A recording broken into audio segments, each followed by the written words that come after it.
Here's our next story, guys, on point of view. And this one, as you can probably tell from the picture, is about a horse. Now, we're going to preview it. We're going to look at our pictures and think about what maybe is going to happen. Now, notice this picture right here is a little blurry, and it's right by this kid. So a lot of times what that means, whether in cartoons or comics or animation or pictures, it means it might be a daydream. So this guy might be dreaming about that horse. So as we continue, I see this horse is prominent on our other pages as well. Now, we're going to look at this text to begin with, and this is called Waiting for Stormy. It's an excerpt from Stormy, Misty's Fowl. So, in Stormy, Misty's Fowl, Paul and Maureen Beebe live with their grandparents on the island of Shintategu. In this scene from chapter 2 of the book, Paul and Maureen are thinking about Misty, their prized horse, who is about to give birth to her fowl. Shikatogi and Asutigu are islands off Virginia and Maryland. They are known for their wild horses. So let's begin with the actual text. So we kind of have some background information. They have a prized horse, meaning a very athletic, a very good quality horse, and it's about to give birth to a baby horse. So that's all they're thinking about. So paragraph 1.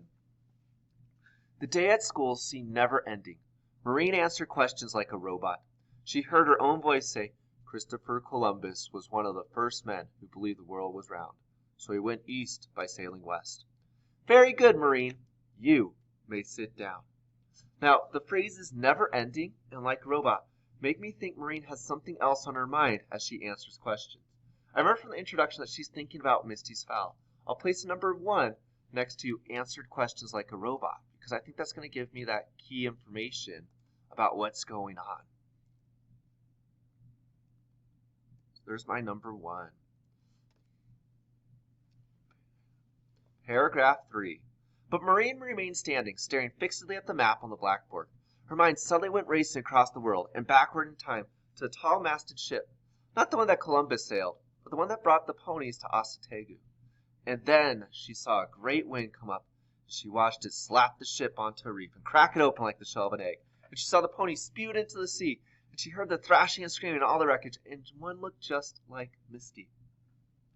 So in paragraph 3, Maureen daydreams that ponies are on a shipwreck. I think this is a key event because the daydream reveals how anxious, how nervous Maureen is about Misty. I'll place number 2 next to the phrase, her mind suddenly went racing across the world. So remember, this is a daydream. It didn't actually happen. She didn't suddenly get transported to the ocean. She's just thinking this. She's thinking something bad might happen to Misty. Now, on to paragraph 4. I said, the teacher's voice cut through the dream, you may sit down, Maureen. So the italics here, right here, tells us what? Well, it's showing that the teacher's annoyed that Maureen is distracted. So I'm going to place that number 3 right here with that teacher's response to her. So now I have my key events. So I'm going to write a summary of that. And so this is the summary, what I think is going on so far. So let me get my text box ready. And we drag it out.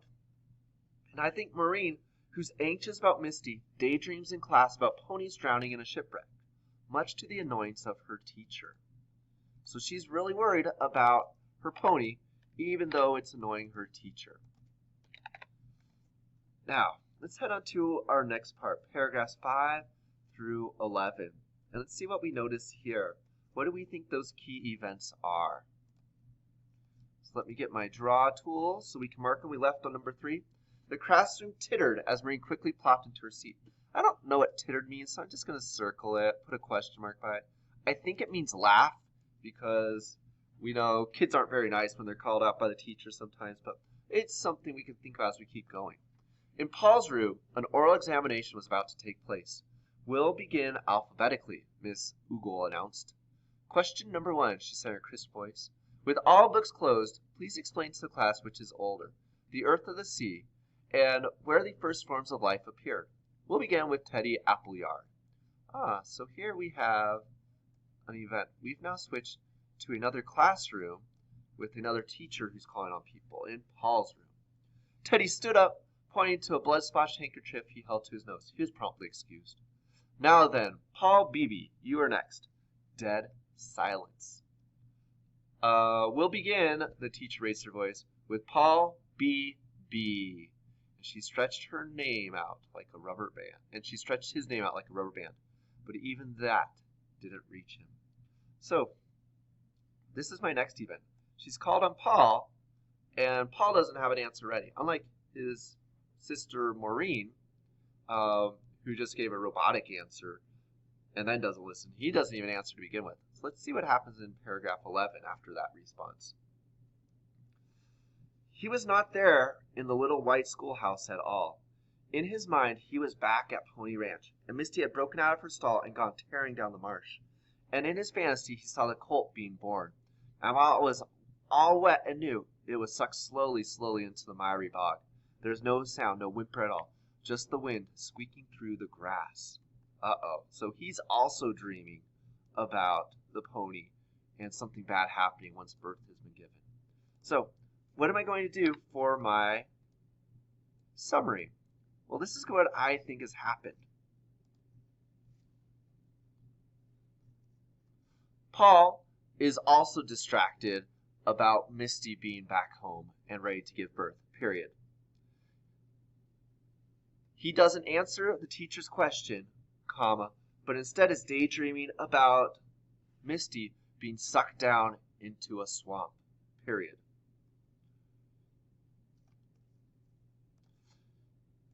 So we could tell that they are really concerned about Misty for some reason.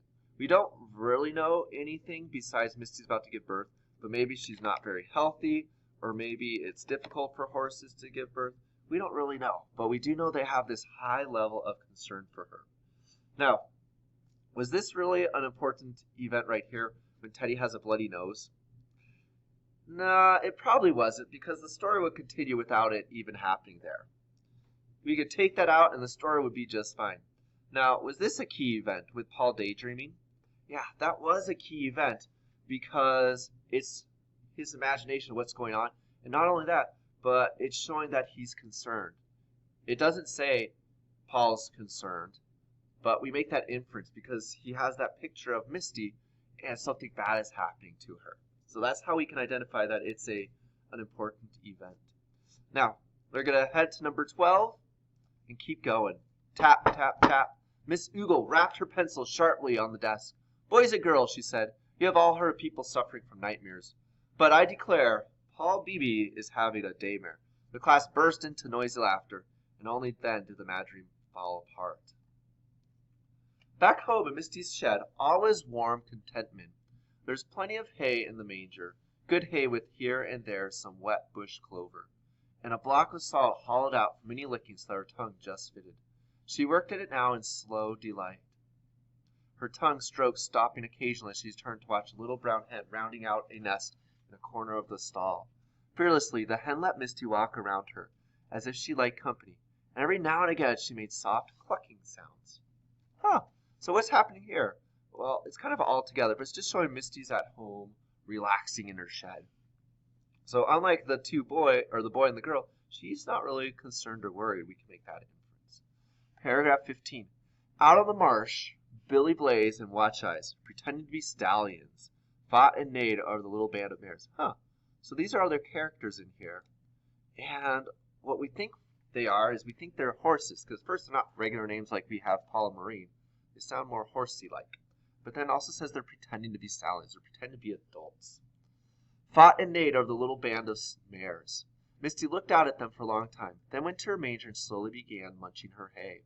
So she's just chilling now, eating. The hen, now satisfied with her nest, fluffed out her feathers and settled herself to lay one tiny brown egg. Contentment closed them in like a soft cocoon. Now, what do we have here? How could we summarize what's happened? Well, the horse isn't really worried about anything. So I'm going to put that in for my dictation. So let me get our text ready to go. There we go. And we'll stretch it out. Now ready to go. Misty is back at her shed, resting and eating hay and licking salt, period. She stares at the other horses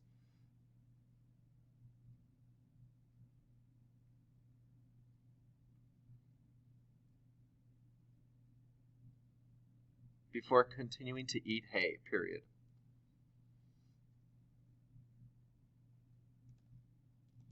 So we can see there's a big difference in how Misty's viewing her about to give birth compared to how the humans are. Now, how could we kind of summarize everything that happened? We could say Paul and Maureen are anxious about Misty's giving birth, and they both daydream in class, which annoys their teacher. Now, despite their anxiety, Misty is fine, happily licking salt and munching hay in her shed. So that's our new story on Misty. I'll talk to you guys later.